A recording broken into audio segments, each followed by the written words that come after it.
Loving God, we seek your transforming power. We seek your grace. We seek your word. Speak to us now and help us to hear you and to know what you would say to us this day. We pray in your Son's name. Amen. Stephen Schwartz's modern classic, Wicked, looks with fresh eyes upon L. Frank Baum's The Wizard of Oz. And as with many re-looks, it does this with a twist. In this case, the twist is that Dorothy is not the main focus. In fact, she is barely mentioned and never actually appears on stage, as we join the action each scene just after she leaves the stage. Instead, Wicked is about the witches of Oz, with Glinda the Good Witch, the Wicked Witch of the East, and the Wicked Witch of the West, all playing important roles in the story. And I should tell you here, because I'm going to call her this the rest of the sermon, that the Wicked Witch of the West is given a name, Elphaba, named after the initials of her creator, L. Frank Baum. It's a musical that asks some deep and important questions, like, what does it mean to be good or wicked, and who gets to decide? Is there wickedness inside each of us? I would say the story actually answers yes, as every single character has moments within the confines in which they make mistakes. And especially important to this sermon, how can and does friendship change us for both good and ill? That last question about changes is what this particular song is about. For Good talks about what it means to be changed, and interestingly, it admits that not all changes are good. It's not a sentiment you expect to find in a Broadway song, but it's almost self-obviously the correct one. When you say to someone, "You've changed," it sometimes means good things and sometimes not. People can become harder, less caring, less idealistic, and less hopeful. But so can the reverse happen. "You've changed" can mean that you're better able to see those around you, can mean that you've become more caring, more kind, more hopeful, and maybe even more idealistic. Change by itself is neither good nor bad, it just is. It's up to us to find the changes that are good for us and for the world and strive to live them out. Within the song, within the show, the question about whether or not Elphaba and Glinda have undergone good changes is clear. Both witches have been transformed in powerful and mostly positive ways by each other. By the end of the musical, they are at their most effective in their respective causes mostly of justice. They are kinder, more caring, and more gentle than they would have been apart.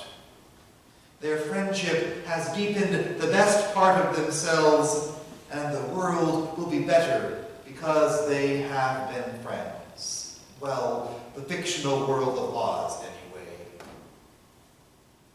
From starting out as accidental roommates who couldn't stand each other, there's a whole song about that too, in Wicked. They have become best friends who make each other better. They bring out the best in each other, just like in friendship and partnerships sometimes can do. Granted, they also sometimes bring out the worst in each other because every story needs drama. By knowing one another, by being open to what each had to teach the other, they have been changed not just permanently, but for good.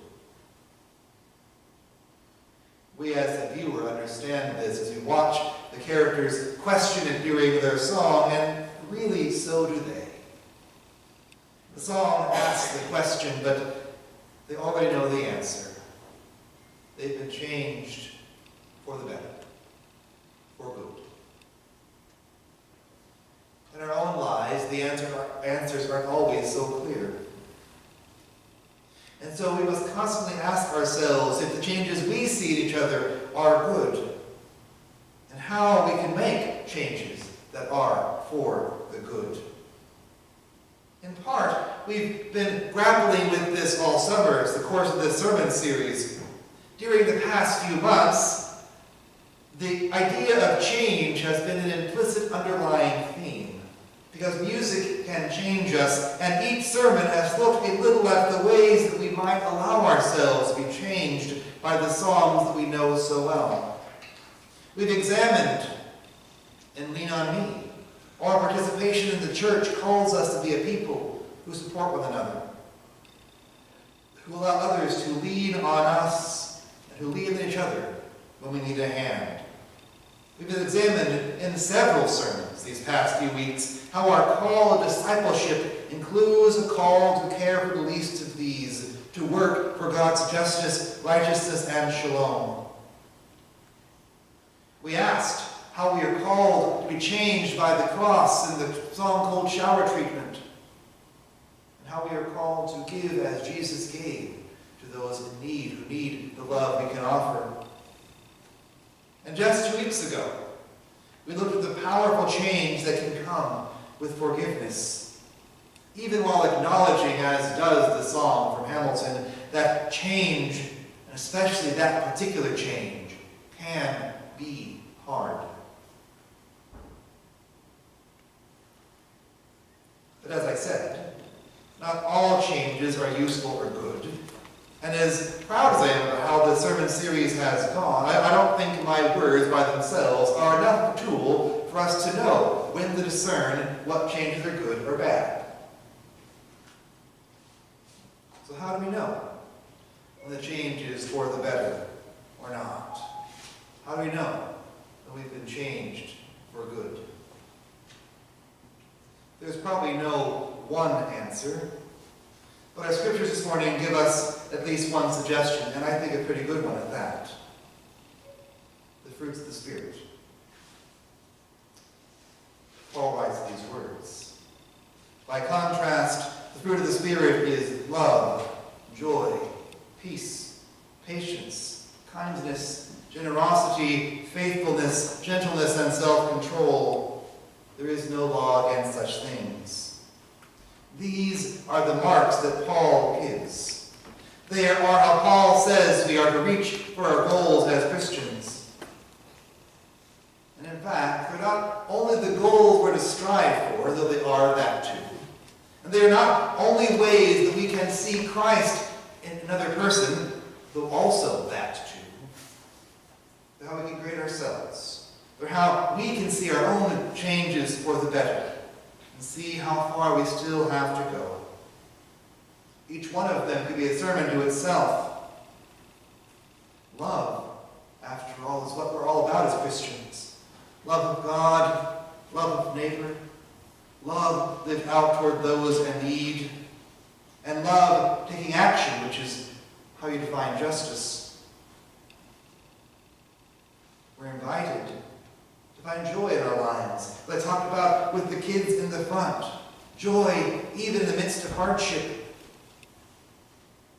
As for peace, well, we follow the Prince of Peace. Are invited by the Beatitudes to be peacemakers. So I think it's pretty self-explanatory that peace in our lives is a sign that we are doing something right. Kindness, generosity, faithfulness, self-control. These are so obviously a part of what it means to live out our following of Christ that it almost seems like I shouldn't have to mention them. Or any of the fruits of the Spirit, really. Except we do. Because our human nature tends to not focus on these things. They're not always high traits that we come by naturally or value in our society. So we need the reminder. We need the words. We need to hear Paul's letter just as much as the church in Galatia did 2,000 years ago. That when we are following Christ, when we are allowing ourselves to be transformed, it looks like this.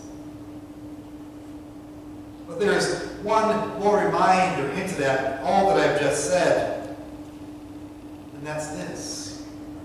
The Christian life is meant to be one of transformation.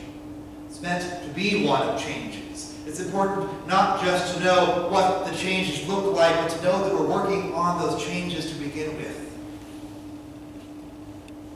Our Methodist brothers and sisters have a fancy word for it. I like the word. It's sanctification. That is, the process of becoming more and more like Christ in each and every day of our lives. And I like that concept. It reminds me that nothing in our lives is ever the ending point. There is no grand finale to our story. No moment where we get to sing out our progress and, well, just call it a show. We have to work at it each and every day as we walk with Christ, as we live with our Creator, as we listen with the Spirit. Who can say if I've been changed for the better? I hope we can. I hope we can by the love that we see ourselves showing for others, by the ways we live out the fruits of the Spirit, by the ways we walk with our God each and every day, knowing the promise that when we do that, when we seek God's fruits, God's Spirit, we will be transformed and changed gradually, daily,